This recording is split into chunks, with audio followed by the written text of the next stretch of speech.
It's time for the Savour Food Podcast with Southwest Florida's favorite chef, Matt Geiger. Hey there, listeners. Charlie McDermott back in the Savour First Choice studio with none other than Matt. Matt, how you doing? I'm doing good, Charlie.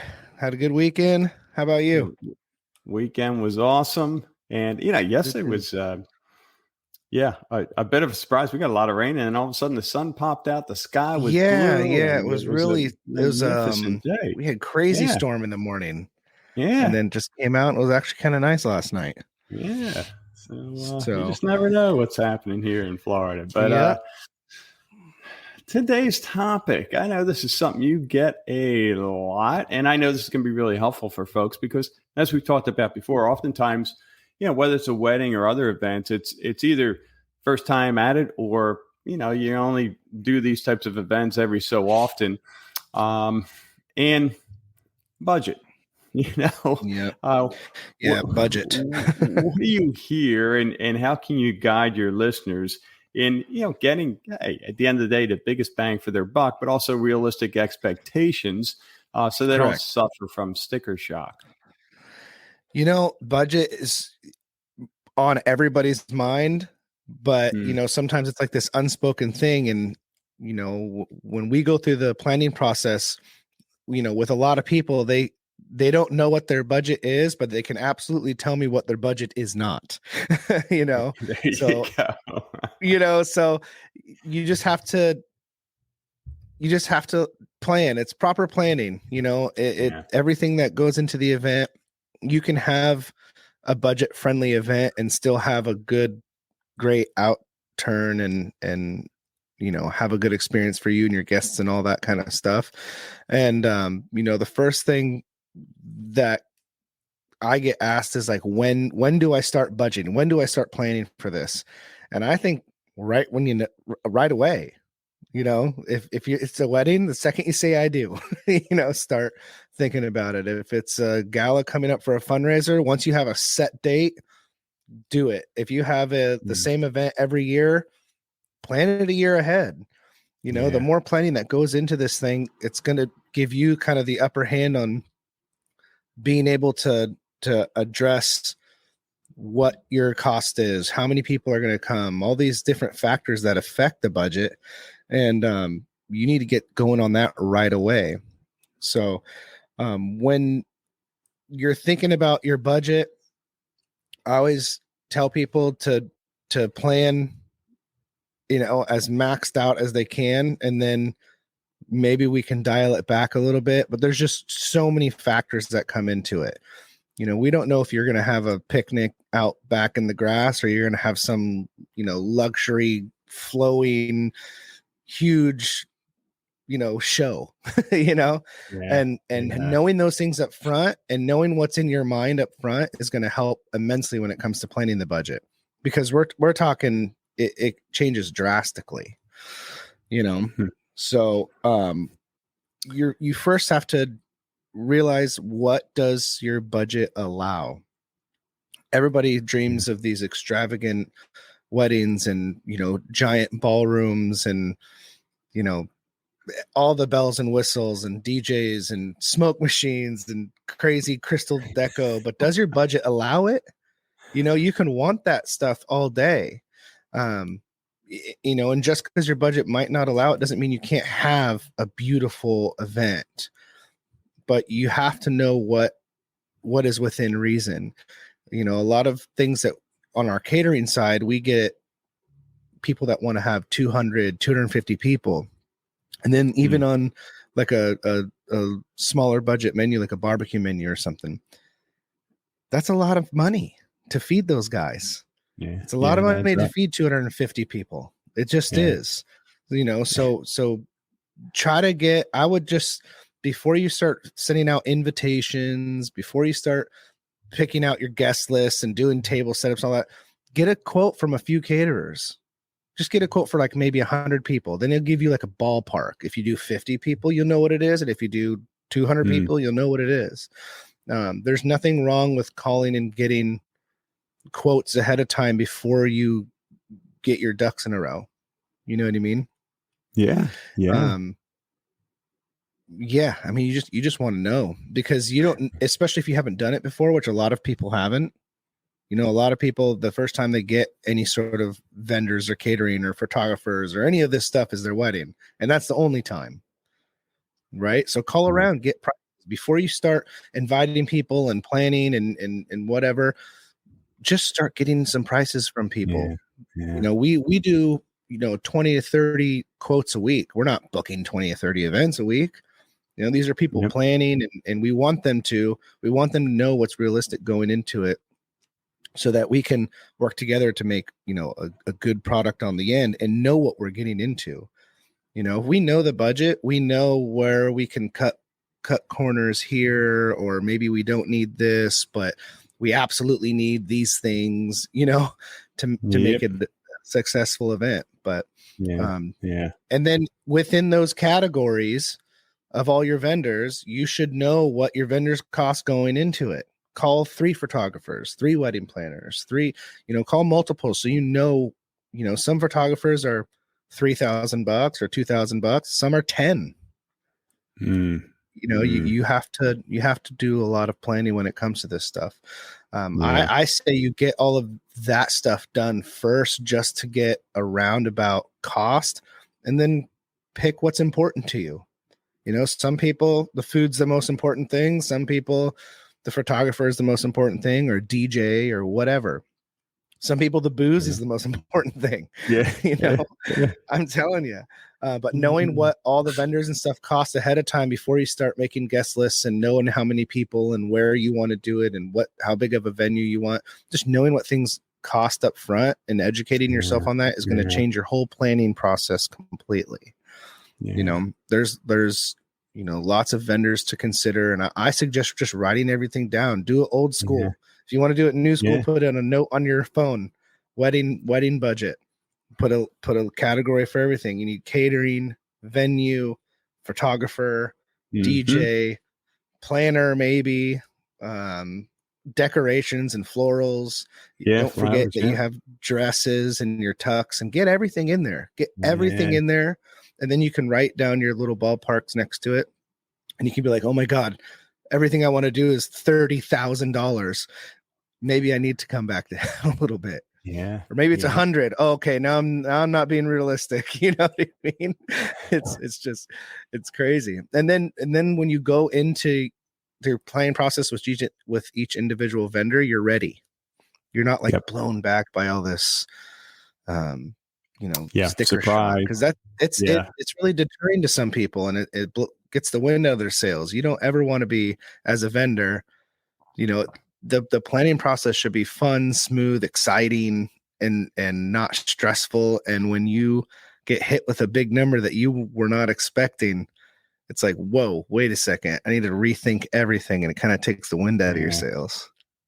you know Yeah. and Yeah. even for me, when I planned my own wedding, I know my side of stuff, but I don't know what everything else was. When I wanted a live band.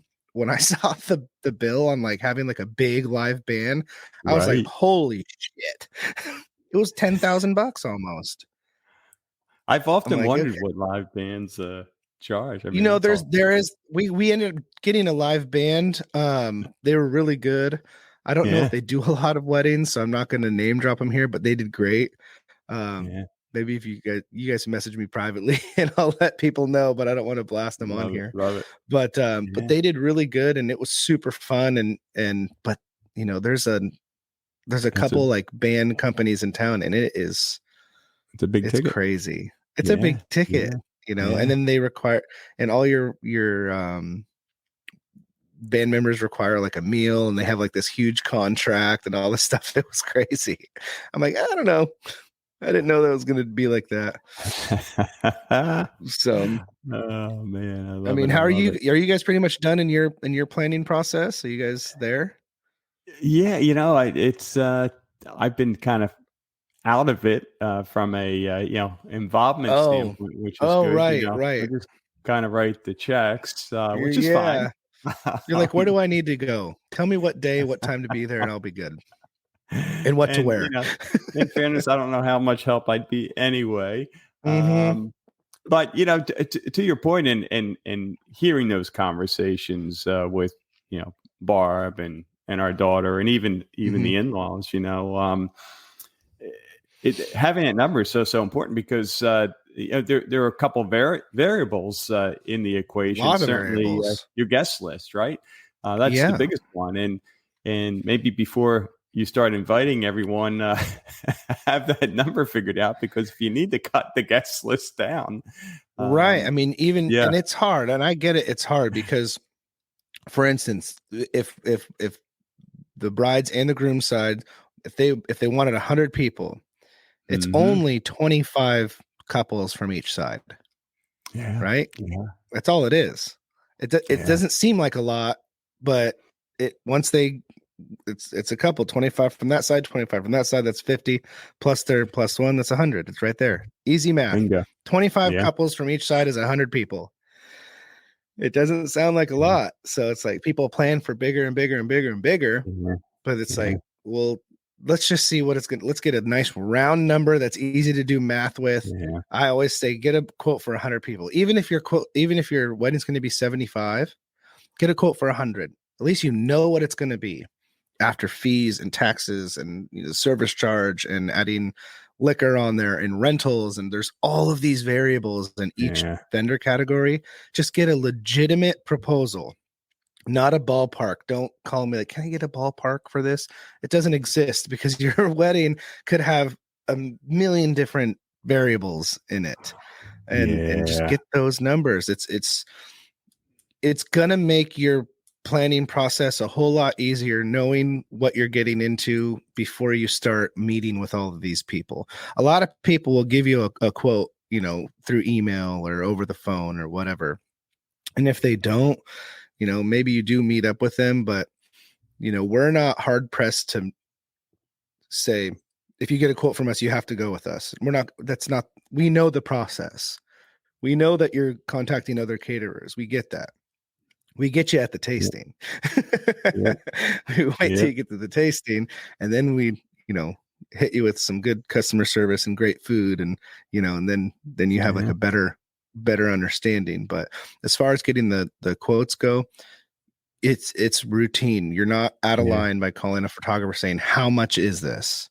They all have price lists. Every wedding vendor, they have price lists made up for exactly that question.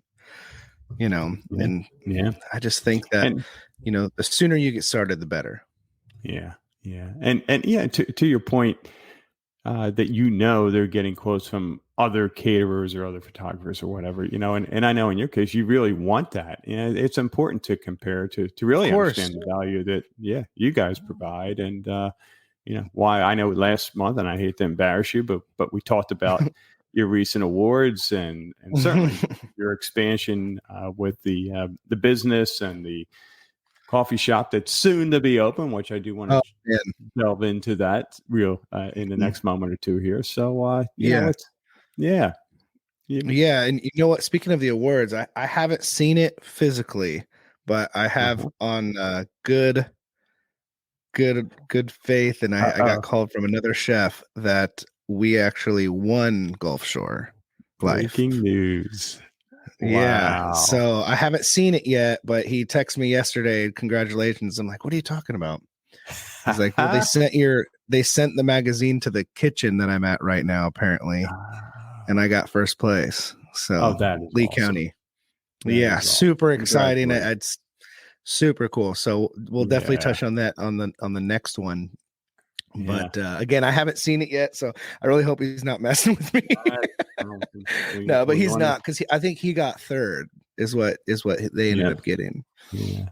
So cool. that's really exciting, really, really, really exciting. But for the coffee shop, hopefully, I think we're gonna be in there. I think for sure we're gonna be in there in the next 3 weeks. Just doing our catering out of there. I'm still kind of get down the coffee thing. I really don't want to open up until I have it right. I don't want to just open up just because we're in there. I want to make sure that the product and everything that we're ready for it. So even yesterday, I'm trying to dial in this machine, this big monstrosity of a machine, and it's a lot tougher than you see like people doing it at the cop. Like they just put the thing in there and then the shot comes out and they make the drink. And you see, at the very beginning, you got to dial the machine in. You got to dial your grind size in for your coffee. You got to, if you want to do it right, you don't want to just put out something. You got to just practice and practice. So there's a couple roasters in town. I'm going to have somebody come in and kind of give me the lowdown. And I've been doing lots of reading and research and watching videos and practicing. So I would say that the coffee shop will be open in like, I don't know, 5 weeks. I would say give me a couple weeks in there to like really dial in the system before I start so being that this is May 1st, 2023, we're talking probably early to mid-June. Yeah. And honestly, depending on how things go in the next few weeks, it could be sooner. I don't know. I know that since we're slowing down a little bit early this year, and that's been kind of the consensus across all the vendors I've been talking to, even venues and everything. For whatever reason, we're pulling back a little early. Usually we go through May, no problem. And then June is the cutoff. But this year, even April, I think in April we had like 6 or 7 events, and we're used to doing 16 to 20. Okay. So it definitely cut down a little bit. But having said that, once we get into this new spot, I just to keep my chefs busy and everything, we're gonna do like breakfast and lunch, like really easy, quick stuff. And good, delicious stuff. But breakfast sandwiches and coffee and things like that, sandwiches, salads, that kind of thing. So we're going to do that special just for this summer, just kind of break in the new place and keep everybody busy, and then we'll probably end it around September once catering starts up again. So that'll be fun too. Super exciting. So lots of things happening. We're getting there. I'm just ready to be done with the project, man. I mean, my brain is so full of stuff. I already told everybody, I'm like, once we get in there and before we open up, I'm going to need like a week. I'm going to need a week to just reset my brain. But then the adrenaline of the opening will hit and you'll be. I know. But lots of good feedback from people. So, but back to budgeting, get budgeting as soon as you can, get real numbers. Just to recap, get real numbers, write down all the different vendors that you have out there, and just write down a few total sums next to their name just to have a general idea on what to have, and then start actually planning. That's the way to go. All right. Great advice. Well, Matt, thanks again for this early Monday appearance. As always, wish you the best there. And good luck with the getting that place, those permits to go through on the first visit and all that fun stuff. And early congrats. Look forward to hearing more about the first place award in the next episode. Perfect. All right. Sounds good, Charlie. Have a good week. Thank you for listening to the Savour Food Podcast. To learn more about Savour First Choice Catering, go to SavourFirstChoiceCatering.com. That's Savour, SAVOUR, First, FIRST, Choice, CHOICE, Catering, CATERING.com, or call 239-351-5547.